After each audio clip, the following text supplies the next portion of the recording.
Welcome back to Inside Criminal Minds, the series dedicated to analyzing an elite FBI team. If you are new to the series, there is a link to a playlist down below to catch you up.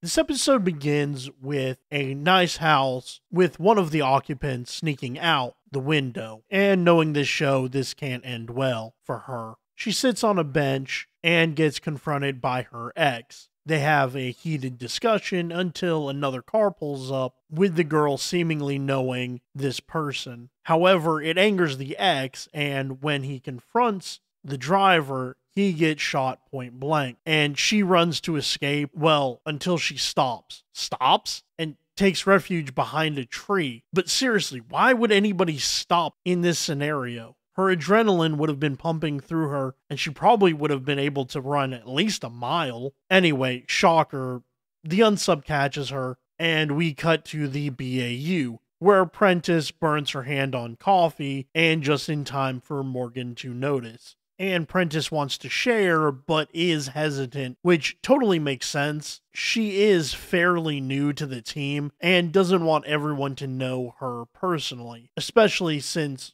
her time as Lauren Reynolds, but that's another story for a different day. However, she does let Morgan in, which could be some kind of form of compensation, since Prentice learned of his skeletons a couple of months onto the force. She tells Morgan that she blew a date for being too nerdy, and coincidentally, her and Morgan both geek out for Kurt Vonnegut. And this is good character development for their relationship. They also recap a book, and you are who you pretend to be. So be careful who you pretend to be. This almost foreshadows the unsub in probably the most creative way. However, this geek fest has to be broken up by Hotch, meaning a new case. They find the two from the beginning scene, not just murdered, but also marred with a symbol for white superiority, spray painted on their faces and car.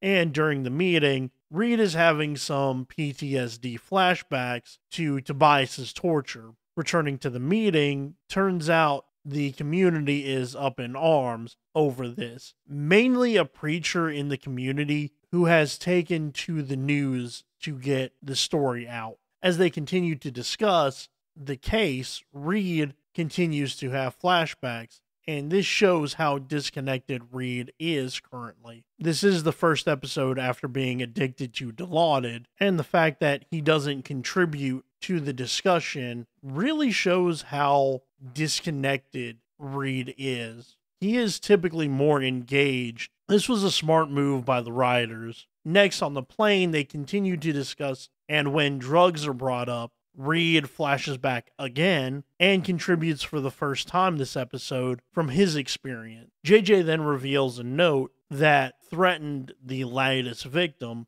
and Reid begins to analyze it right off the bat and determines that not only is it fake, but it was written by a woman, and how contradictory it is. But this is definitely classic Reid showing up. You think a girl killed these kids? I think a girl wrote this note. But also the autopsy of the latest victim is a bit weird. They can't really determine the cause of death to the girl. After they land and arrive at the police station, they meet a detective, and wait a minute, where's Reid? Everybody else on the team is there except for Reid. What, did he take a break or something? Because he is definitely supposed to be here. Anyway, they continue to talk about the case, and the detective is skeptical about the profile and how they were able to determine the validity of the note because it's only half a page. And Morgan decides to take credit that should be rightfully Reid's, further proving that he should be here. It's pretty straightforward profiling. But as they discuss the note, one of the police officers talk about how they had a suspect that was cleared, and Morgan strong-arms the detective into allowing him to talk with her. And the detective doesn't believe she could write a racist note because she is the same race as the victim. Morgan uses his profiling skills to his advantage, by wanting to scare the suspect in order to get some answers. Meanwhile, Gideon and Hotch meet at the crime scene, again minus Reid, where they discuss victimology and determine she was dressed for a date while he wasn't. Maybe it's just me, but he could have been ready for a date in his clothes. Why is Hotch being so critical of his stylish choices? But Gideon asks about the body placement and how the unsub dragged her back to the car. Sana didn't have a date with Ken. She had a date with the unsub. I just love Gideon's one-liners. They're almost perfect.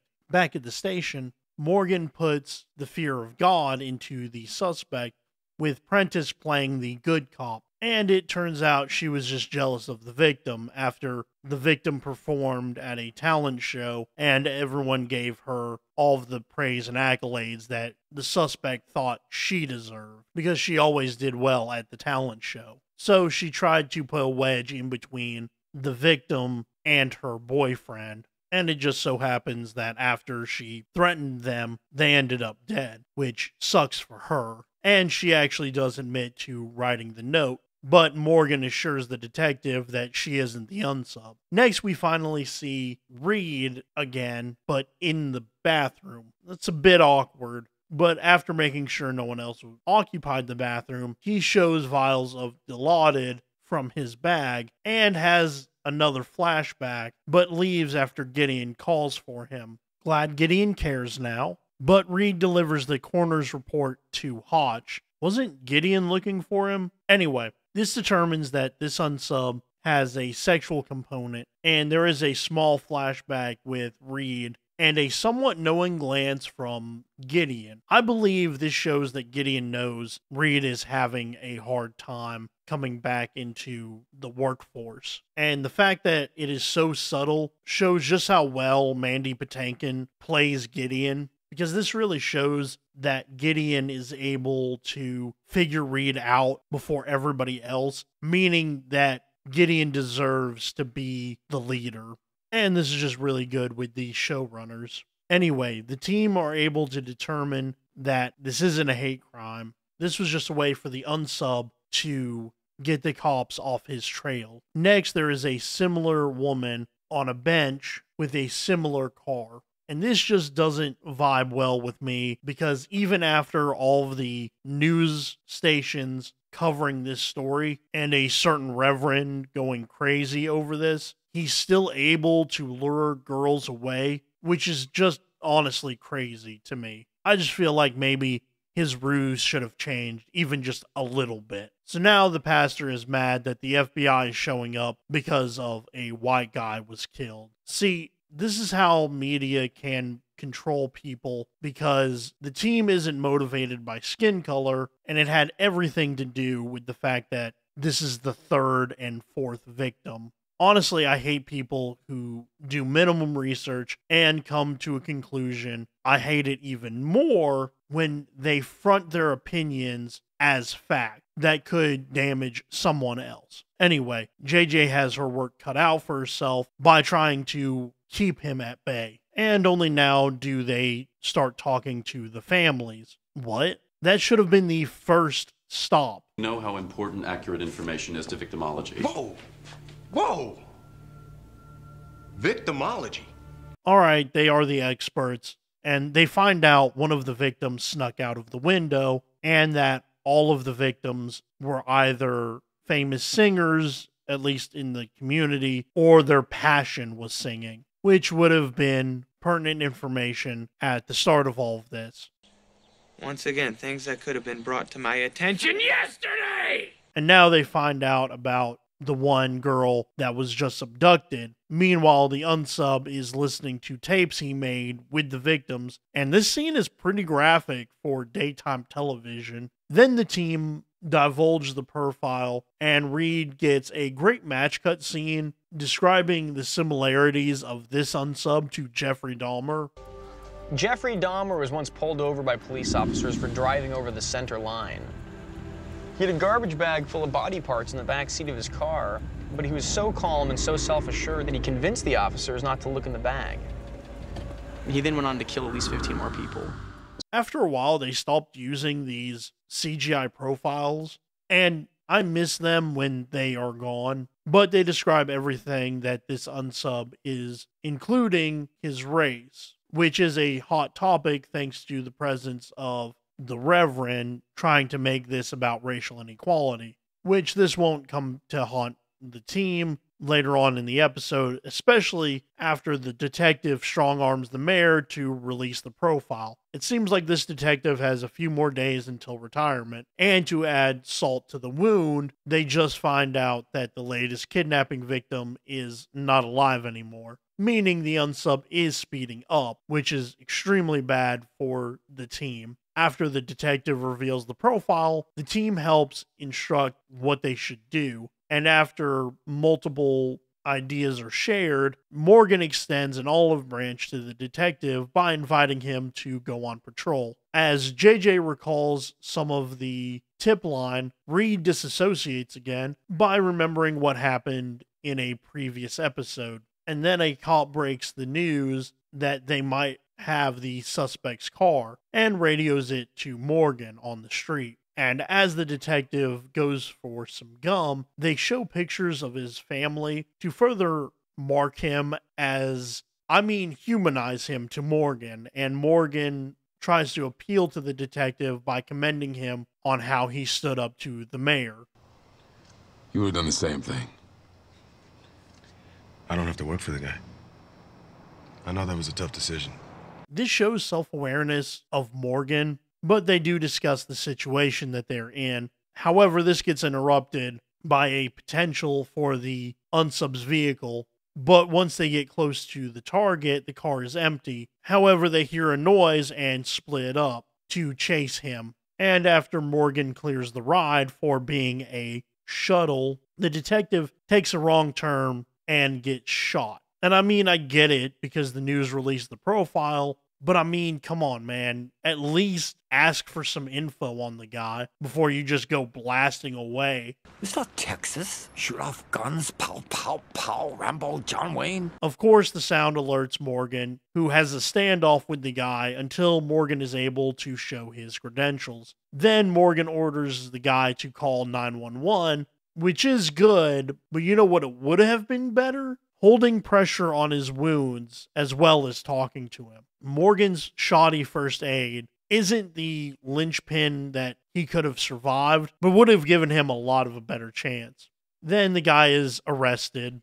Morgan is taking the death of this detective pretty hard, as well he should. Of course, to make it worse, they get more information about another missing woman. And with everything going around with the media, these women are still falling for the ruse. But then Reid bursts in with some actually pretty good news, because one of the witnesses who didn't fall for the ruse is coming to the station to talk. So Morgan and Gideon interview her, and she divulges the ruse, and they now have his name. Thanks to her, and for the first time of the episode, Garcia, they learn as much as possible about Terrence Wakeland, who is the unsub. And she narrows it down to one guy who used to work at a record company and is now working as the security guard. And that studio is where the unsub and the victim pull up to as they speak. She sings for him, and he offers her a water after some small talk.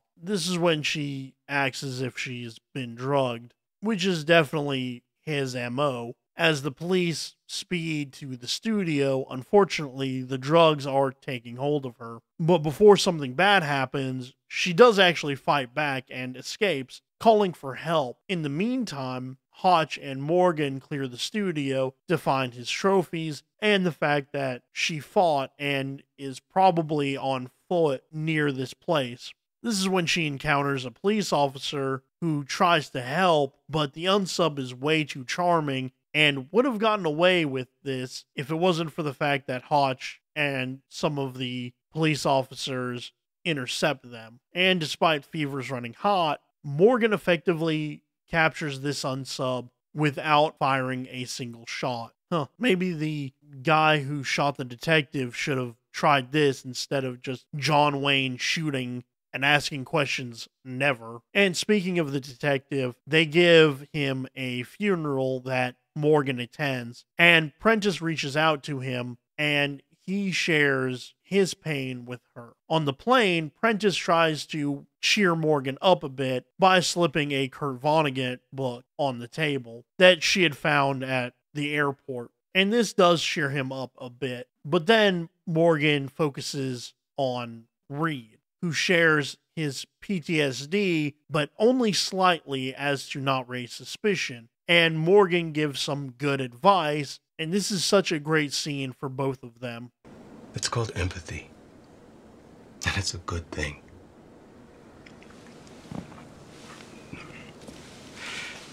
It's not. It's got me all messed up. I don't know how to focus. I can't do my job as well.